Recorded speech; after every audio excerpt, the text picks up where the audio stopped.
Good morning, sir. Uh, it's a proud privilege for me that Indian Sociological Society team, particularly Professor Maitri Chaudhary, the president of Indian Sociological Society, has directed me to have discussion with Professor Vidyut Joshi, a very important personality known not only in the field of Indian sociology but outside India too. So it is a kind of global dialogue, a kind of global dialogue because you are known everywhere. Professor Vidyut Joshi does not need any formal introduction. He is a very well-known personality. In fact, the entire Indian sociology associated with first generation and second generation knows what Vidyut Joshi is. And it is again a pleasure for me that Professor Vidyut Joshi is one of my personal friends too. Professor Vidyut Joshi, born in 1945, uh, in fact, was educated from Gujarat University and other schools of Gujarat. His teaching career started from South Gujarat University, Surat, and he did his PhD under a very prominent researcher, Professor I.P. Desai. Uh, Professor Vidyut Joshi has been professor in Mahatma Gandhi Labour Institute, Ahmedabad, Vice Chancellor in Bhavnagar University, Director Center for Social Studies, Surat. He has also worked with management centers. So, what a unique combination of sociology of formal organization and Indian sociology. And definitely, Labor Institute means issues associated with the workforce. And he was Professor Emeritus in Gujarat Vidyapit, Ahmedabad. Now he is residing in a very small village nearby Kutch. So, a very unique combination of what kind of local sociological dimensions have got a very functional link with the regional, then national, and finally to the global.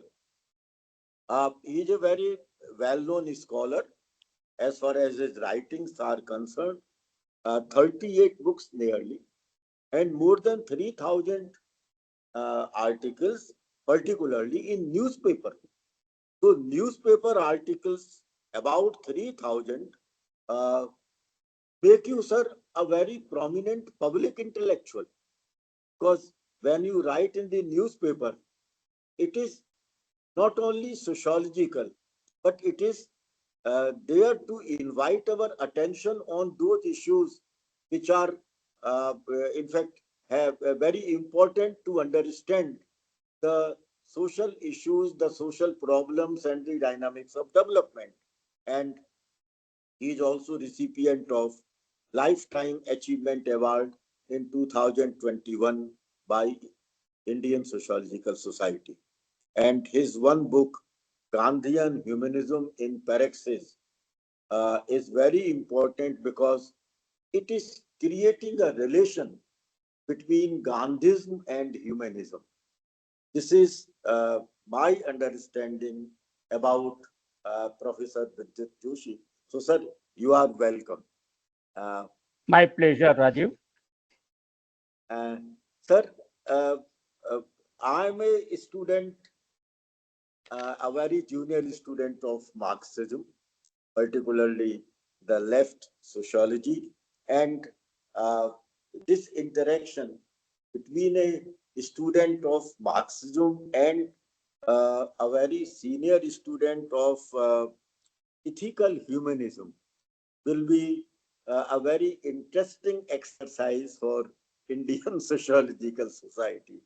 Anyway, I will keep myself in a very low order because I would like to know much and much about your aspect. Sir, when No, I no, was no, no. Rajiv, I say one who criticizes me is my friend, and one who, without reading, appreciates me is my enemy. definitely, Because sir. one who criticizes me improves my logic. Go ahead. Yes, sir. Yes, sir. So definitely, sir. Definitely, whenever I get opportunity, I will not leave any stone unturned in Fine. making a difference of opinion. Uh, this is about Professor Vidyut Joshi. Now, sir, uh, when I was a student at graduation and post graduation, my teacher in the Institute of Social Sciences and in Agra College, Agra, when I was graduating and when I was post graduating, Professor Rajeshwar Prasad and Professor B.D. Soni.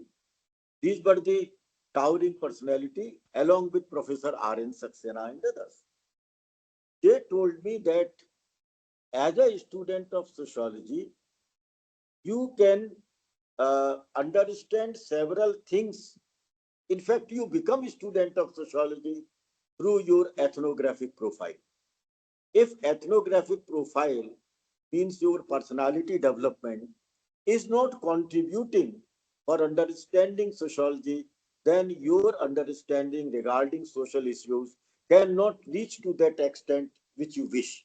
So, sir, please tell us about your ethnographic profile along with this cause. Why did you get attraction towards social sciences? When I was 2 years old, we came back from Karachi and settled down in Bhavnagar. So those days impression and people used to teach us was ये दरवाजा खोलूंगा धोखो लेके दौड़ूंगा हिंदुस्तान पाकिस्तान जय जय बोलो Hindustan and a sort of communal feelings also were there. But when I started, I was very fond of reading, and when I started reading, I realized that there is no meaning in being commercial, being communal. And when I was in high school, I came in touch with one social science teacher, Rajnikant Sharma,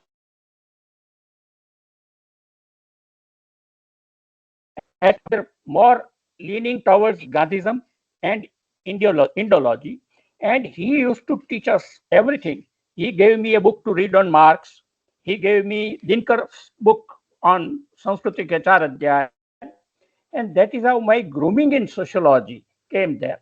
He also told me that if you want to do scientifically some work, go to sociology. And that's how I joined sociology. After joining sociology, I was a good reader also. I could speak English in those days also because I used to read English books in those days. So my principal, Yashwant Shukla at Ahmedabad, and my university teacher, Professor D.N. Pathak of Political Science, both towering personalities, gave me books to read and started discussing things with me. And that's how I got a chance to be in touch with larger forces in those days. This must have been 60, 67, 64, 65, and so. Uh, but then after graduation, I had no money. So I told my principal, Yashwant Shukla, that I have no money and I want to be a teacher. He said, Nishan chuk maaf, nahi maaf nicha nishan. Don't look at lower. You have to be a university professor someday and we will provide you money. So a scholarship of 250 was given to me to do PhD. So I had to do my PhD at Gujarat University. Otherwise, I wanted to go to Lucknow. My dream was to go to Lucknow. But then I decided that MA is fine, but PhD I'll do under a stalwart. So after some years, IP Desai accepted me as a PhD student, and I worked with him for more than 10.5 years. He was a bachelor. Daily in the evening, I used to go to his house, eat together, talk together, and he would ask me sharp questions to which many a times I could not answer. That's how my grooming in sociology took place in those days. And then My field orientedness came in 78 when the great Narmada project, Sardar Sarovar project was to come. And I was in Center for Social Studies, Surat, IP Desai's Institute, and other faculty members were not ready to go to field because they were tribal areas. And there is one apprehension कि कोई आदिवासी है आपको मार डालेगा. Don't go to tribal areas, don't go to forest. I said I'll go. And I stayed in forest for 3 years, studied tribals, and gave my thesis of rehabilitation. That's how a time came by 1983 that I became a sort of independent intellectual who can have his own understanding of this world. So Please. now this particular issue of development becomes very important in the field of social sciences. For example, when I was reading Ivan Illich, a very important book called Post Development Leader, it's an edited work. Now, in that book, Ivan Illich states that development is nothing but a planned poverty. When you displace somebody on the name of urbanization, on the name of modernization, on the name of industrialization, without understanding the life world of the indigenous people or the residents, the development is imposed, and as a result, they face not only the economic displacement, but the cultural, the emotional, the ideological, the relational, and they are shifted toward a new syndrome of poverty. So development for him becomes a planned poverty. Since you have examined Narmada Dam and other kind of developmental dimensions in Gujarat, do you consider this argument very important, or something is missing when Ivan Illich is talking about development as planned poverty? Ivan Illich is right in a setting. If you talk of liberal development or capitalist development, then Ivan Illich is right. But go to the concept of development, and that clearly says development is nothing but unfolding from within. When your capabilities grow, it is development. So, if a good musician develops and becomes a stalwart, it is development. If an artist tendency person becomes a great artist, it is development. So development, first of all, is not defined in terms of capital. Development is defined in terms of personality unfolding. Now, personality unfolding in a particular institutional setting creates problems. And that is what we see: proliferation of poverty or fruit of the development. Institutions are arranged in such a way that fruits of the development go to upper classes and less to lower classes. You have referred to Narmada question. Prior to Sardar Sarovar Narmada project, there was no rehabilitation in India. This was a great challenge. And when I took up this task, one minister, irrigation minister, once sarcastically asked me, "Oh, so you are going to have rehabilitation? Are we here to construct a dam or are we here to do rehabilitation?" We are not here to do rehabilitation. I said, "Sir, it is your choice. But let me tell you, if you don't do rehabilitation, Narmada will not be built." So I studied tribals. I contacted some NGOs, Harivallabh Parikh, Sanat Mehta, Anil Patel, and a sort of movement emerged in Gujarat that we want dam, but we want a dam with social justice. And today I'm happy to say that at least 80% of the rehabilitation is successful, and based on my recommendations, uh, Jayaram Ramesh called a meeting in 2006 and we had a policy of rehabilitation. And in 2013, Government of India came out with amendment in Land Acquisition Act, and now we have Land Acquisition and Rehabilitation Act. So rehabilitation is a must. So you can, with social forces, improve things, and you can have a sort of social justice powerful by civil society organization to check polity and economy that will otherwise would proliferate poverty. But the issue of rehabilitation has always been problematic because rehabilitation in various states, whether it is Chhattisgarh or Jharkhand or Rajasthan, even in Gujarat, it creates structured tension-based relationship between the people and the state, between the people and the government, because they think that by this process of displacement, they are not getting required benefits. Their life will be in trouble. Sometimes it is real, sometimes it is created intentionally so that we can get some kind of more benefits from the state. Do you think rehabilitation process in state of India is logical or functional, or it is based upon state wishes? It's yes and no both. I have written a book called Rehabilitation is Possible. And I have also written another book, Rehabilitation, a Promise to Keep.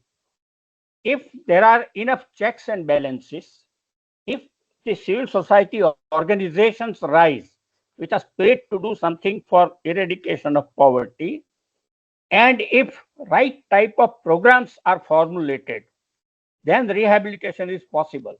But when land is acquired and there are no civil society organization to ask for rehabilitation, there is no movement among those from whom land is acquired, then rehabilitation is not possible.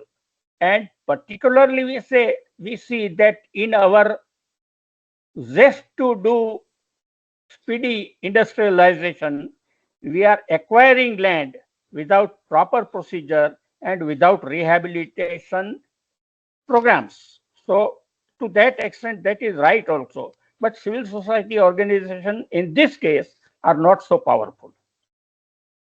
I think this issue of rehabilitation, which you studied so deeply, encouraged you to talk about three words view in a very important book, Gandhian Humanism in Praxis.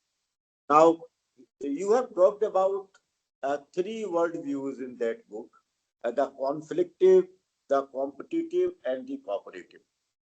Do you endorse the possibility of a fourth worldview which is coming up because of trade war, because of uh, split kind of third world war, because of the decline of the leadership everywhere, because of a close relationship between polity and populism. uh, Now these things are creating lot of problems. So, are you still emphasizing upon these three worldview in the context of ethical humanism, or is there any possibility of talk about the four world so that the concept of non-violence, the concept of ethical humanism, and the concept of compassion, these three things together create a very important notion of desirable society? First of all, let me go back to Enlightenment period in Europe. During Enlightenment period, Immanuel Kant said that henceforth we will not talk of God. Philosophy will not talk of God. Philosophy will talk about me and the other. मेरी और आपकी बात करेगी. When you talk of me and the other, what are the types of me and the other? There was a classic book by Kingsley Davis on human society. You also would have Yes. gone through it. And Kingsley Davis said three things: that there is conflict in society, there is competition in human relationship, and there is harmony and cooperation in human relationship. And then I have developed a sort of spectrum in my book, Gandhian Humanism in Praxis, that ideologies are also based on this type of formulation. If you say that human relationship is the relationship of conflict between class, between clergy and other followers, or between other people, then two types of ideology based on conflict have emerged. One is feudalism, where conflict is of different type, and Marxism, where it is based on class uh, conflict and class analysis. Then the competition part, which clearly says that society is full of competition and let us have a competitive society. It seems to be winning these days with liberalism and neoliberalism, or capitalism and neo-capitalism, or colonial capitalism, as you have said. Uh, the question I ask is this, that suppose you take human relationship spectrum, how much is the weightage of conflict, how much is the weightage of cooperation, and how much is the weightage of cooperation and harmony? Kingsley Davis himself has said that even if you enter into conflict in a relationship, at a point of time you have to come to conclusion and accommodate things and come to a cooperation. Otherwise, social system will not run. So my question was, why not to organize institutions and culture on the basis of harmony, which is more, and give ventage to conflict and competition in the field of sports, in the field of competition between nations, and keep them limited to a sort of thing. Uh, Now, various sociologists in those days, I tend to forget because of age, I tend to forget names, but Kingsley Davis I remember very well. Uh, Now, three systems could be developed. One was the Marxist or socialist system, which developed at a point of time, and then we have yet to see whether that will succeed or not, or that will come back in the future or not. Then the capitalist system that came as liberalism, and that is flourishing now. You know, by 1988, fall of Berlin Wall, and then 1990, the socialism took a backstage, and unipolar world emerged. And then it was in around 1960-65 that Joseph Stiglitz, the American economist, advised US government to opt for liberalization, privatization, and globalization, LPG, reducing the role of government, reducing the role of social institutions, and increasing the role of market, and introducing competitive economy to full bloom. Uh, so we are in the phase where the problems, all problems you mentioned are there, and I'm searching a way out. I'm not completely convinced, but I'm searching a way out whether a humanism can answer this. Uh, Incidentally, Joseph Stiglitz got disheartened by the effects of Rather neoliberalism, disillusioned. He is disillusioned. disillusioned And now. in 2003, he wrote a book, The Roaring 90s, where he said, I apologize before world community for wrongly advising US government. State and economy cannot perform, market cannot perform all the tasks. His beautiful lecture on ethics and liberalism is there on net, and all those who are interested in failure of uh, neoliberalism should read this, should watch this lecture. But then now comes the Gandhian, what you say Gandhian. I am not a Gandhian to that way. Gandhians don't call me Gandhian, but I am a human, I would say. Gandhian was an ethical humanist. Every If humanist is a Gandhian, sir. no, every human, then he is a Royist also.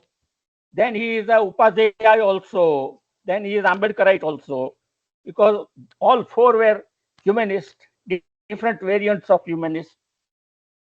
I am searching what sort of humanist I am, but traditionally not the Gandhian humanist, because Gujarat is rich of Gandhian institutions, and Gujarat Gandhi institutions don't call me Gandhian. They say you are not Gandhian. So I don't mind if they don't call me Gandhian, but I am what I am.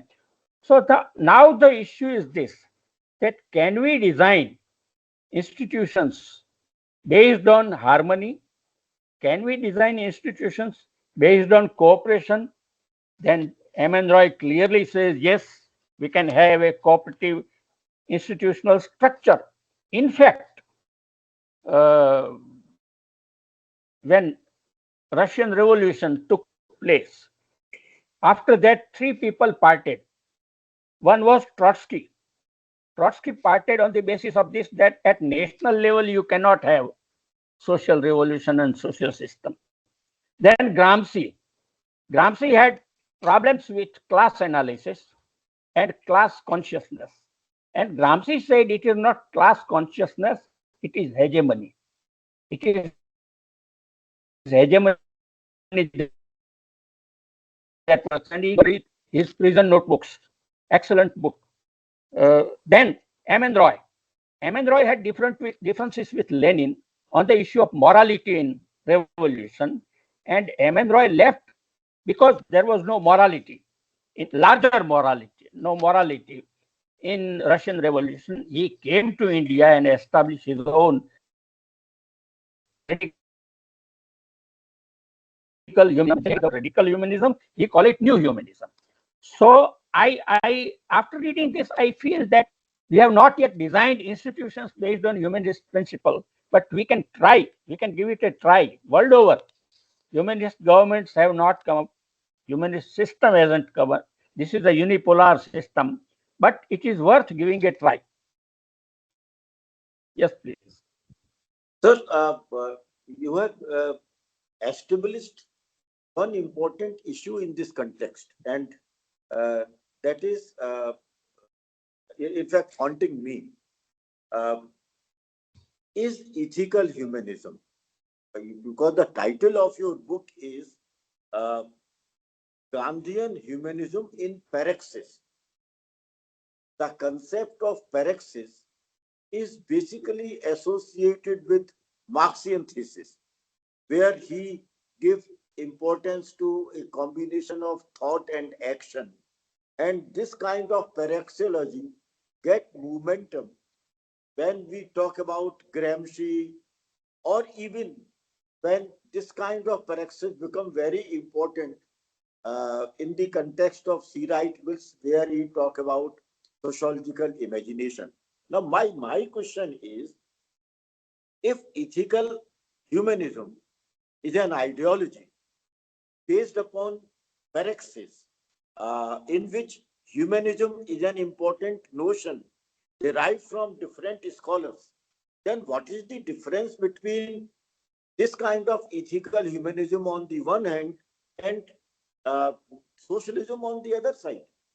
Because socialism is also associated with new notions of ethical humanism, where a strong attack on hierarchy, exploitation, depression, exclusion, it is there.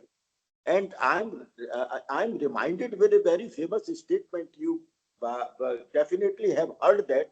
Uh, a very famous Marxian literary critic, Professor Namvar Singh, he stated, मार्क्सवाद स्वयं के विरुद्ध संघर्ष है. It is a conflict with own self. And definitely the same thing is talked about Derrida, where he states, मैं स्वयं के विरुद्ध युद्धरत हूं. I'm conflicting with myself.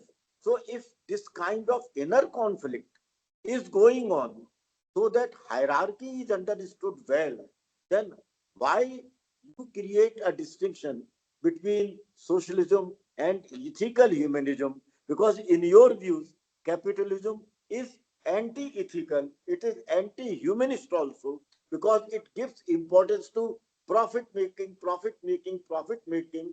Competition cannot take place amongst unequals. Unequals. Unequals. It That's cannot my take place. sentence. Yes. Yes, sir. Cooperation cannot take place if continuous discrimination is there, and Very. conflict emerges only when the silent voices, they come out openly and challenge the hegemony and the power structure of the powerful people. Now, if these things are together, then probably ethical humanism comes close to the idea of Marxian socialism or Gramscian socialism, rather than it is close to those scholars who talk about some kind of equality in terms of philosophy. They are talking about abstraction rather than the reality. First of all, the word praxis was first used by Paulo Freire in his Yes. Pedagogy or the Oh, Office. yes. Definitely, sir. Uh, so it's not a Marxist term. It's liberation theology term. Paulo Freire was a liberation theologist. It's a liberation I'm making theology. some comment in between. When I was reading Marx, during Marx, in fact, when we go into the detail, Marx talks about two kind of emancipation: the political emancipation and the social emancipation. Now, in political emancipation, Marx talks about the the discriminatory or oppressive rule of the state, and in that, citizen becomes important and the civil society becomes important. And when he talks about social emancipation, he gives importance to social, where a shift from individualism to collectivism takes place. Now, if these kind of emancipatory theory are associated with the Marxian thought, then in my opinion, the concept of praxis emerges. You can deduce that. You can deduce that. But the term was is a Spanish word. Praxis is a Spanish word which means practice. Which means practice. And if you say practice of a theory, now why this? You see, what happens was this, that Gandhi gave all his programs. Gandhi was basically an ethical humanist, not a scientific humanist, not a liberation humanist, not other variants, but he was an ethical humanist. And he gave certain programs in pre 1948 conditions. Now, my observation is this, that most of the Gandhian institutions still stick to those programs. They wear khadi, they go to villages, they don't drink tea, they soon start fasting uh, and self purification.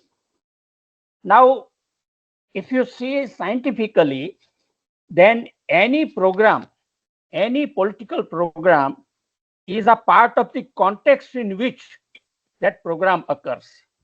So the contexts are gone. Pre 1948 contexts are gone. You cannot stick to those programs based on ethical humanism or based on humanism itself. You have to evolve new programs. That is what my thesis is. For example, sustainable development, I would call a Gandhian or humanist program. If you say SDG, 17 SDG, I would say Gandhian program. If you say environmental movement, I would say Gandhian program. If you say uh, Panchayati Raj, I would call it a Gandhian program. These days, Panchayati Raj is also in problematic situation. Gram Sabhas are not being held, village councils are not being held. That is a problem. So, basically, if an individual is free to decide his own view, his own fate, then it is a humanism. And that is also the meaning of humanism, that every human counts. And you have to consider every human as equal, then only this takes place. Incidentally, Joseph Stiglitz has written a new book in 2024 on freedom and unfreedom, Yes. where he says every person should be free to make his own decision, and 80% of the people are not free in this sort of marketism. So there is 80% unfreedom and only 20% freedom. And freedom for those who are rich and unfreedom for those who are not rich. So the issue is that where every person is free and there is no dominance of other people on us, we will have to evolve such programs. So we will have to evolve programs of decentralizing power, decentralizing economy, decentralizing markets, give power to village panchayat to make their own decision, because basic money are collected at village level. Why should they go to Delhi, and why should a central minister decide everything? Let village panchayat decide that we have collected this much money and we will do this task. So all these tasks, culturally also, who should get priority? Local language, education. Then why should we go for knowledge building education only? Gandhi has said four types of education of head, education of heart, that is character, education of hand, that is skill, and education for harmony, that is a good society. I mean, you also said, and Marx also said, that after the revolution takes place, there will be happiness and everybody will free to do his task.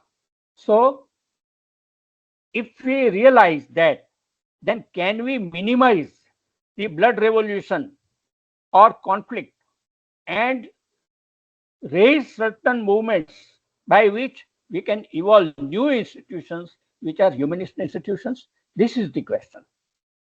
Now, the concept is it's a very interesting concept in the form of ethical humanism. Now, but it raises another important question for me: is ethical humanism, in which Gandhi, M.N. Roy, uh, other scholars, including the notion of Maharshi Aurobindo, if these things are together, the concept of cycle which he is talking about, all these things, if they are together and construct the idea of ethical humanism, then you can also create the possibility that it is an effort to decolonize Indian social science. Can ethical Uh, humanism be introduced for decolonization process? First of all, let me keep this Indian social science apart. Let me come to this evolving a humanist program. See what has happened. Liberalism is in doldrum. All those thinkers who supported liberalism in good old days are not supporting liberalism there. Be it Joseph Stiglitz, be it Amartya Sen, or be it that man who studied inequality a lot, Piketty. Piketty, or all those thinkers are against neoliberalism and they are searching answers. Now, bringing back socialism and the conflict and blood revolution is not possible at this juncture of time. I don't think that will come back at this juncture of time. The only No. possibility that remains, is some variant of humanism. It could be ethical humanism. It can be new humanism of Roy. It could be integral humanism of Dindayal Upadhyay, which BJP has forgotten these days. Now the question is this: that uh, in modern period, there were four Indian humanists to whom we can go for some sort of advice. One was Gandhi, ethical humanist. Second was Ambedkar, justice humanist. Yes. Third was M.N. Roy, first radical humanism and then new humanism. So new humanist, and then Dindayal Upadhyay, integral humanist. A sort of link can be joined to Aurobindo there. Now, all these four say that a humanist order has to come here somewhat. what has happened is this, that followers of all these four humanists are fighting among each other that our master is right, our master is right, and no social science has looked into, have a comparative study of all these four humanist thinkers and give some sort of common program for Indian society and also social sciences. Now I come to the social science question. What has happened is this, that social sciences that as they are today have come from three different approaches. I am the third generation sociologist in India. First generation sociologists were mainly Indologists. I mean, Courier or Thuthi, or they were Indologists basically. They wanted to have, and they were doing ethnographic studies, more or less, we can say. Second generation sociologists, there were three different clear approaches. One was Marxist approach, A.R. Desai, R.K. Mukherjee, and some Kansham Shah, and some such we can Yes. count. And right. They were Marxist sociologists. Uh, then there were liberal sociologists, Gore, Damle. They were liberal sociologists who were trained there. And then there were those who were Indian sociologists and trying to synthesize between these two. They were uh, Brijraj Chauhan, I mean, I.P. Desai, and some such people who wanted to evolve a sort of Indian model from this. Unfortunately, they could not evolve a sort of model, and this sort of effort did not survive after second generation. In third generation, in my generation, most of our liberal sociologists, I mean, whether they understand liberalism is an issue, but they are liberal sociologists. And uh, it is difficult to find a Marxist sociologist like you these days. You're also a rarity. So it's difficult to find a Marxist sociologist. Now the issue is this, that let us talk how this liberal sociology came into being. I mean, if you have problem with liberal, don't use liberal. Say how these days sociology came into being. It came from uh, the French Revolution time. Oh, yes. And that period when French Revolution gave three great values: liberty, equality, and fraternity. And all social scientists started talking about them and trying to build their models based on them. In my spectrum, I have mentioned this, all three, and three as different. Now the issue is this, that if current sociology is based on these three values, the current sociology has truncated, and current social system also, political system also, has truncated this value. For example, let us say liberty, freedom. I quoted Joseph Stiglitz sometimes back that freedom is only with 20% and 80% do not have freedom. We have market choice. We don't have freedom.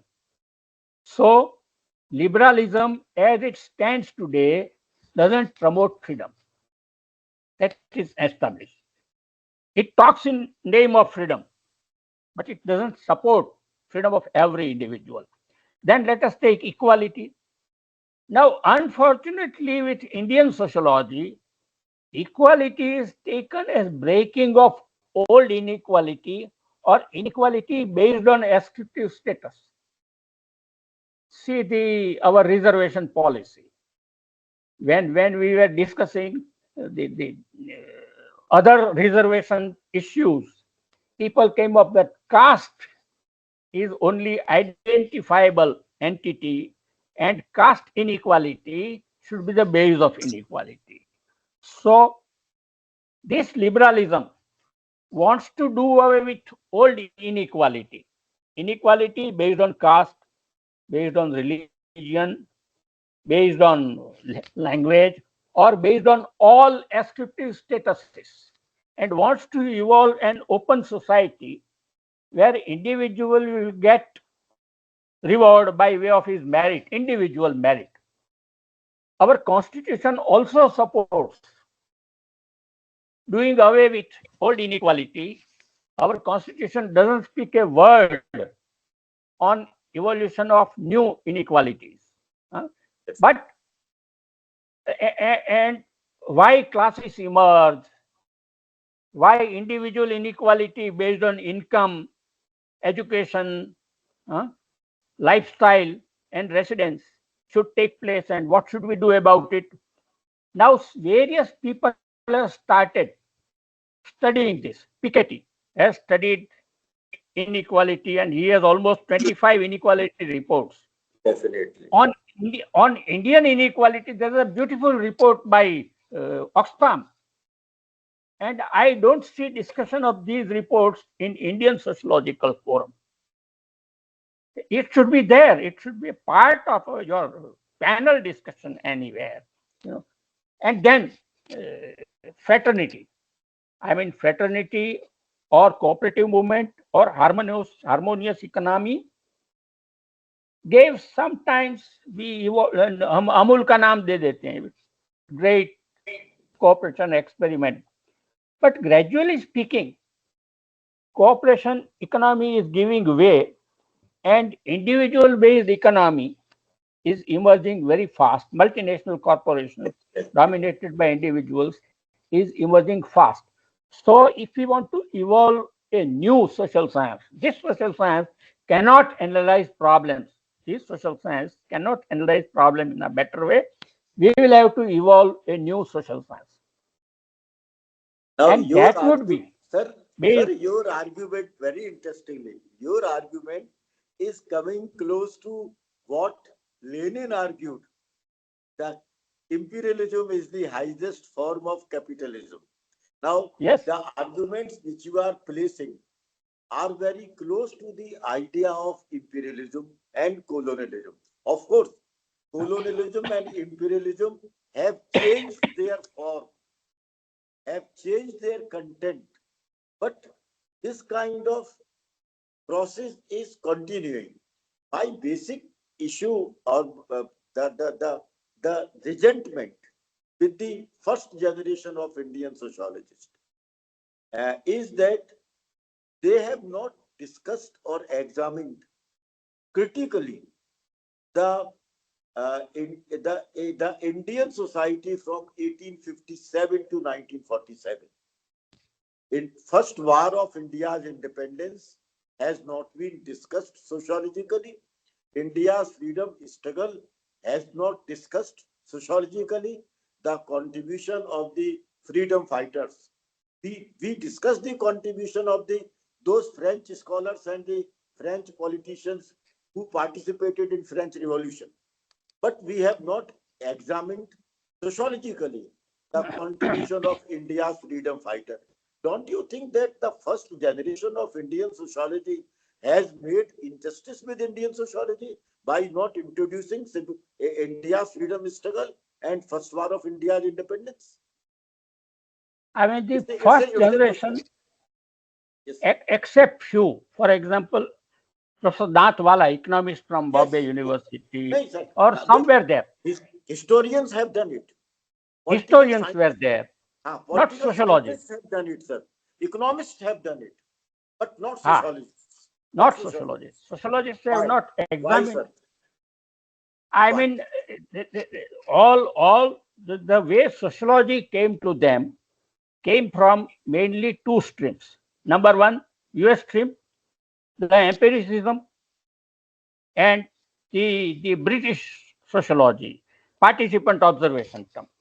So in their in their zest to do statistical empirical study and participant observation study, and the debate, if you see, of those days was also this: whether participation observation is right or collection of data and empirical studies are right. And ये चीजों में वो रह गए. They were so small. Number two, unfortunately, when they defined Indian sociology, they defined in terms of caste, Yes. family, and marriage. That was a very, very, very selective approach.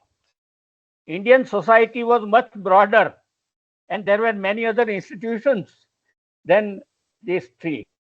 So most of the studies that you see for those days,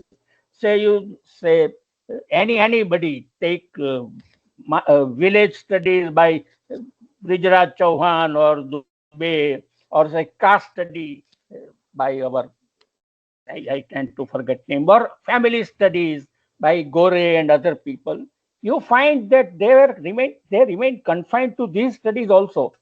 Unfortunately, even today, when a young scholar in Mofussil area picks up PhD topic, he will pick up his caste for a Def- study.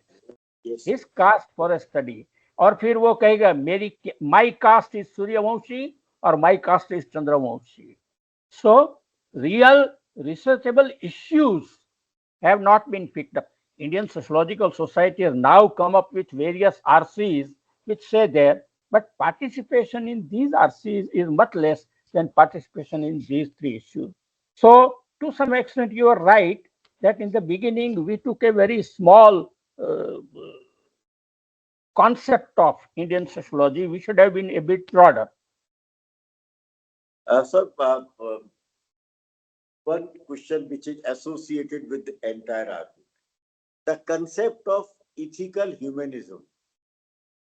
Is this concept safe when right-wing populism is coming up in a very, very fast manner around the world? This global order which we are facing today is full of right-wing populism, whether it is developing countries, underdeveloped countries, or developed world, and they are against each and every marginalized section of society. It is Uh, simple. Intentional exclusion is taking place, sir. no, no, So, no, no, no. When Immanuel Kant said me and the other, that means you have to think of yourself as well as of the other. 50% for you and 50% for the other. yes, sir. So thinking of others, taking other people's interest into consideration, or have a stakeholder analysis is ethics. There is a difference between ethics and morality. Mhm. I go to Correct. temple, I go to temple, I take out a fast, hmm, I don't take tea. These are moral issues, personal morality. Ethical issues are when equal weightage is given to the other also, that is ethical issue. Unfortunately, here also, sociologists have not worked that much. But Kaushik Basu has come up, Kaushik Basu Yes, and Kanabur definitely. have come up with a very good book, Argument for a Better Society. Excellent work. And the very first chapter is Ethics and Economics. Amartya Sen is talking about ethics. Then liberalism and limits of justice. I tend to forget name of the author, Sandel or so, Yes. has come up with ethics argument. Piketty has come up with ethics and argument. Schumacher some years back has come up with ethics argument. And now ethics is becoming compulsory in certain situations. You know, we were doing so many gaplas in our PhD studies. So we have a research committee and ethics committee also in our research projects. Every pharmacy college must have an ethics committee. Every land acquisition and rehabilitation must have an ethics committee. Every women injustice issues must have an ethics committee. So gradually we are introducing ethical committees at various places. Now Okay. it is another thing that ethical committees are there only to sign and not to make decisions. But when ethical committee will become mandatory, or Lok Sunamni, people's hearing in environmental issue, is an ethics committee. When these will become mandatory, where at that time conflicting interests will come at a place, and if conflict is not solved, decision will not be placed.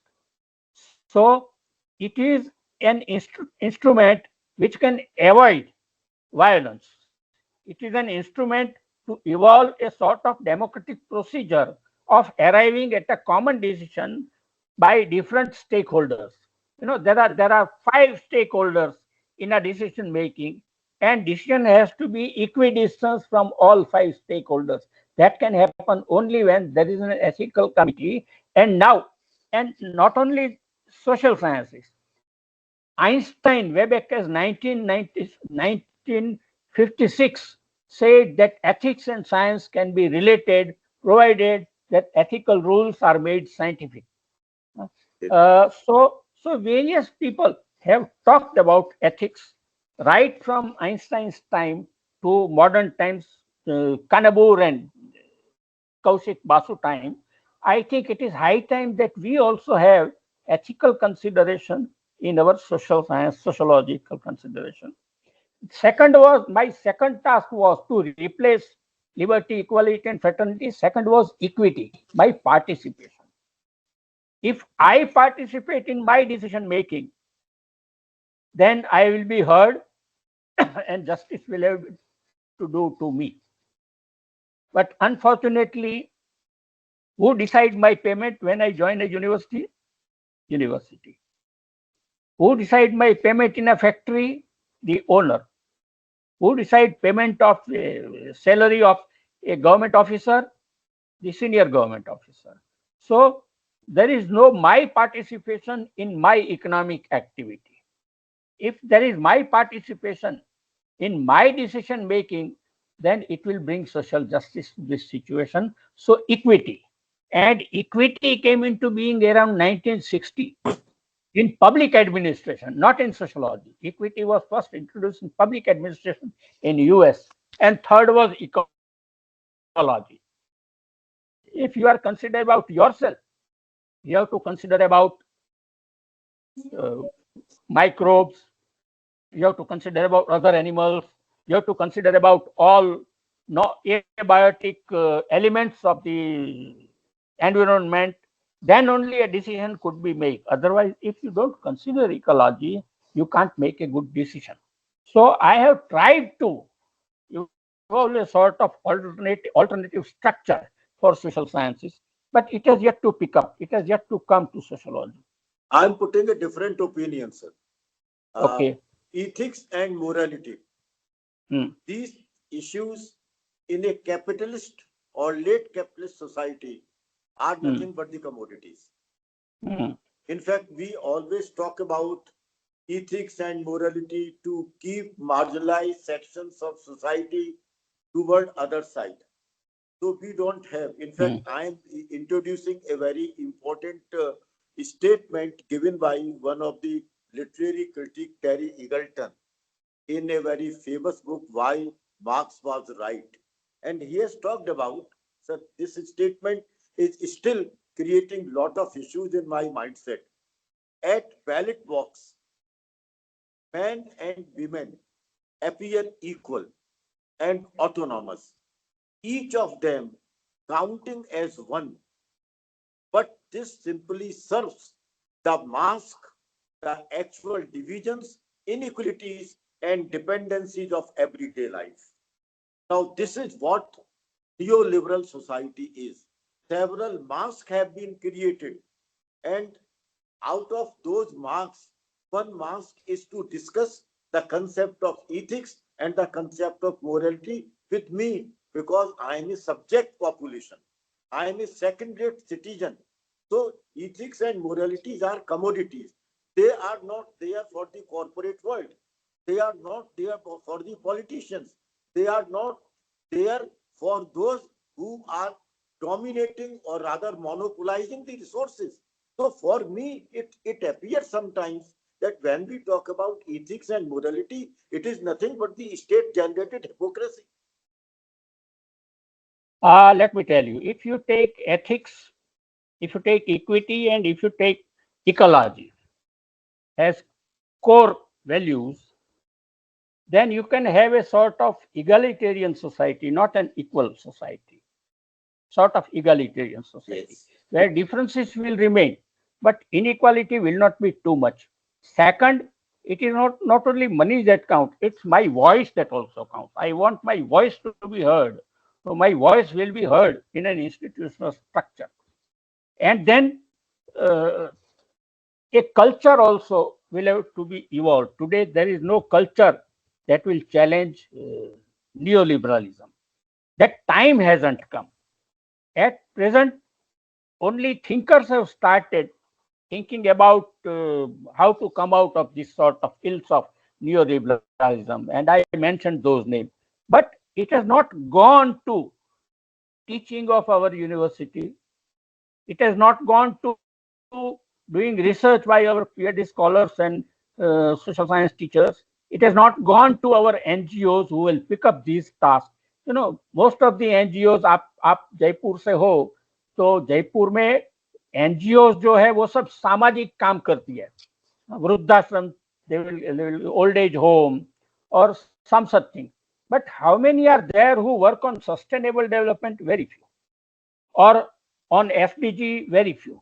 So this has yet to percolate down, percolate below, and we will have to try to see that these things percolate below. But my question to you is this: that what is alternative with you? Is there a viable alternative? Yes, sir. There is How? a now How? my wait again, sir. One more question which you have. In fact, I am raising the logic behind Millennium Development Goal first, and then Sustainable Development Goal later on by 2030, by 2015. These things occur at world order after neoliberal economy, after free market notions, after corporatization of everyday life. So is it not an argument, or can we construct this argument that sustainable development goal or millennium development goal or even the model of sustainable development, they are created in this fashion that state is functioning in the interest of the commoners, but it is altogether contrary. So a new kind of mask, a new kind of illusion has been created before all of us, because whenever we talk about, of course, these uh, these terms or these concepts are very popular. They are very close to our heart. But when we talk about this, they come out with racism. They come out with illegal migration. They become chauvinist. They become violent. They become aggressive, and they become authoritative. You have rightly mentioned that my voice. But, sir, is there any concept of my voice now?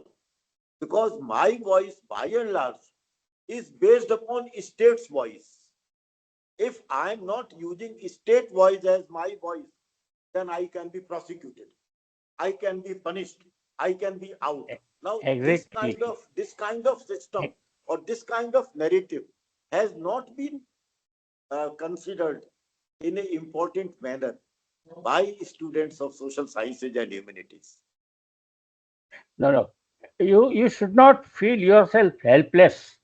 No, It I'm not seems helpless, sir. many Marxists whom I met these days say हम क्या कर सकते हैं? Try out, have a movement. Incidentally, you have seen my book on social Yes, movement. Huh? definitely. So who stops you from entering into movement? It is a constitutional right. It is your constitutional right to organize. But That the question is this: is social movement is still my right? Because ah, when I go for movement, there are ah, dictates from the police force, they are dictates from the state. Don't do this, don't do this. In fact, no, no, no, no, at no, no, no. public place you can't make movement. Yeah, but there are ways of raising a movement. Let me tell you, in Indian, if you take Indian polity, 75 years, one university asked me to write a expert speak article in their journal, and I had divided 75 years in three types. First 25 years, system building, no movements, and only three prime minister and one party. First 25 years, up to 74. Hmm. Then second, Panchayati Raj came, Haryali Kranti came, and various things emerged from the below. And as a result, there were 14 movements between 74 and 1999. And there were 11 prime minister and 7 parties. Now, majoritarianism in form of Hinduism has come up as a reaction to this, remember, in Yes. 1999. Up to 24, no big movement, reservation pro reservation movement होता है, no big movement, only 3 prime minister, only 2 parties. I believe that scenario changes in 2024. Scenario changes and scope for social organization, civil society organization will emerge in these 25 years. So I redesigned, I gave a new value system for social science, only looking at to this positivism or this. Uh, but hope is a hope. One should not Definitely, lose sir. hope. Definitely. Hope is a hope. uh, Try. sir, I'm raising कौन two. कौन कहता है आकाश में सुराख नहीं हो सकता है, एक एक पत्थर पत्थर तो तो तबीयत से उछालो यारो. now I'm making a little bit shift, and it can be the uh, last question of our today's discussion. Uh, when I was talking about the occurrence of new forms of colonialism or a new form of imperialism, because it is not only the creation of the external forces. Now, internal forces are also creating new kind of imperialist order or new kind of colonial order. Everybody knows. Now, my issue when I was studying social movements or movement of today, I'm not going into the debate between the old movement or the new movement, but when I was examining some movements very closely, particularly I have examined farmers movement recently, which was held, and I was also participating in that, but to an extent, not as the participant of active nature, but I was there. I found that the concepts of satyagraha, non-violence, upvas, swaraj, these things were discussed in the movements very empathic. It was a very long discussion on these issues. But for state or for state agencies, these concepts of Gandhi are now considered deviant concept. So when we were talking about satyagraha or non-violence, or in fact upvas or swaraj, we were victimized. Farmers were victimized. This is one question. So can these concepts be introduced as terminology or language in the field of social sciences? This is one. And second, the most important question for you is, sir, when I was reading Hind Swaraj has a very unique kind of methodology. Gandhi is raising the question and Gandhi is making the reply. So he is the questioner, he is setting the question and he is answering. This kind of methodology, I think, is very important for understanding Indian society, because what is inside with me and what is outside with me, the most important person which can understand these both things is myself. So can we introduce these kind Okay. of methodological and conceptual devices for understanding Indian social science? Uh, don't read just words of Hindu Swaraj. I would say that a human action is not just an individual action. A human action has three dimensions. Number one, the individual dimension. Number two, the institutional dimension. And number three, the cultural dimension. Individual dimension is what Gandhi said, 11 Mahavratas, Yeah. or observing certain rules, moralities. These were individual. So a satyagrahi has to become ready individually. He is convinced from his heart that I am for satya. Second was institutional. Now, what new institutions have we social scientists devised? Have we devised an alternative world bank? This was also a question with Marxist governments, that Yes. they could not devise alternative institutions. Same was the bank, same was the parliament. You have to devise new institutions which were in harmony with philosophy of humanism. Then it would work. And our challenge is to devise new institutions which will help people, and that we are not doing. And third was culture. You have to read Gandhian Hindu Swaraj as culture critic. Exactly. He was critical of the the British culture, the colonial culture, where Yes. he said, your parliament, and he abused parliament. I won't use Even that the word. doctors and lawyers, they Doctors against and of lawyers. him. Yes. So the issue is Hindu Swaraj wanted to create a new culture where India will start from Charkha and go ahead. Remember, at the time of Gandhi, a takli was available, Definitely. the traditional charkha was available, but he declared a price of rupees 1 lakh for inventing charkha. He was not against machine. He was against exploitation of man by man through the ownership of machine. And that is where he wanted a change. That's why he stated that if you make a shift from the value of satisfaction to the value of greed, then lot of problems Exactly. occur. Ah, Now, ah, ah. one last question in this context. Uh, when I was reading Indian sociology, uh, or several books in which all of you have participated very rigorously, I studied Bombay School of Sociology, Lucknow School of Sociology, contribution of uh, Delhi in the field of social sciences, some scholars from Pune. School, in fact, school refers to a system of thought.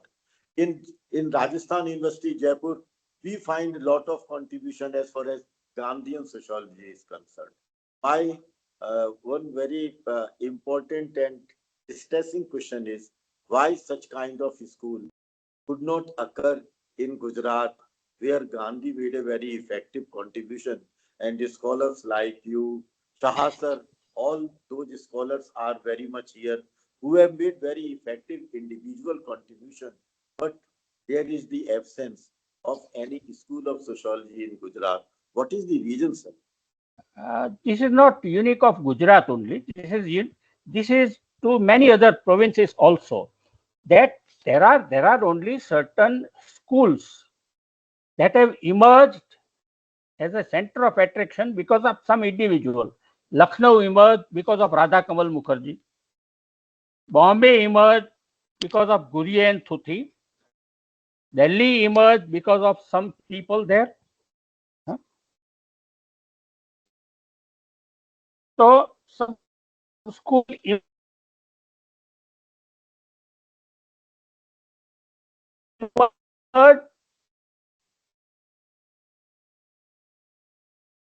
because some it's dying. So the issue is this, that Gujarat had some good sociologists, but Gujarat did not take cognizance of them. And why Gujarat did not take cognizance of that? Because Gujarat is a business society. There are Yes. no good sociologists in Marwad also, because Marwadis are also like that, like Gujaratis. We think of more of earning money rather than writing a book. When I asked my fellow sociologist, why don't you write a paper? He said, જવા દો ને સાહેબ, એમાં શું મળે? क्या मिलता है उसमें? We don't earn money. So once you have a confirmed job, you go to other things and do minimal necessaries which to go there. And this is a case in many other places also. I have visited Mofussil areas of Rajasthan and I have seen this. I visited Mofussil area of Madhya Pradesh and I have seen. I visited Chhattisgarh and I have seen this. I visited Maharashtra very much and I have seen this.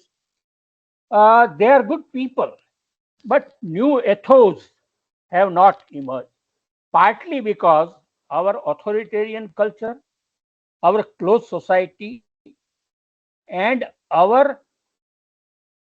we don't have renaissance in our Indian society. We don't have enlightenment in our society, and that has not emerged. And those who are good sociologists, वो project में पड़ जाते हैं, तो projectology में पड़ जाते हैं. So Yes, sir. Yes. I think we don't have evolved a good model in Gujarat society. It could have been possible, but unfortunately that hasn't happened. Well, it was very good, Rajiv, to But have sir, discussion with you. what is the alternative, sir? Because if social sciences or sociology particularly, if they are not able to provide alternatives, in fact, I was reading one of the important declaration. You might have also gone through that declaration made by International Sociological I've Association. seen that.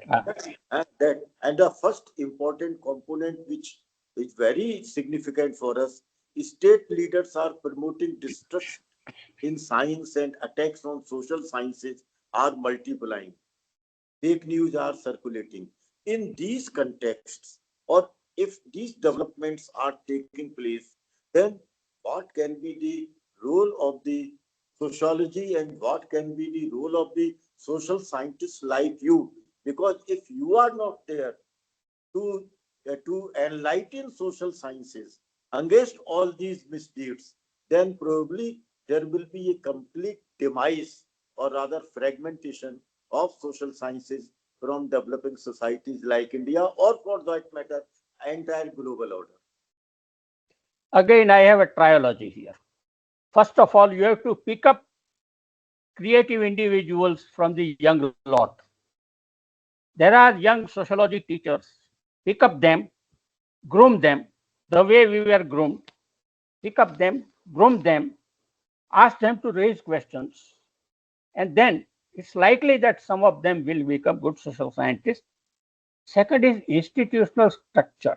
At our college level, why don't we have a rules that your increment will be released only if 1, 2, 3, 4, 5 happen? We are not making it because that will affect the other hierarchies also, but that has to happen. So the institutional rules have to change. And third is the cultural dimension, that we will have to evolve a new culture, openness. Today is only a student has to pi lagan the guru. Rubbish, why should it happen? We are equals. He is also an individual. You are also an individual. And again, as I mentioned earlier, those who oppose me are my friends, and those who eulogize me are my enemies.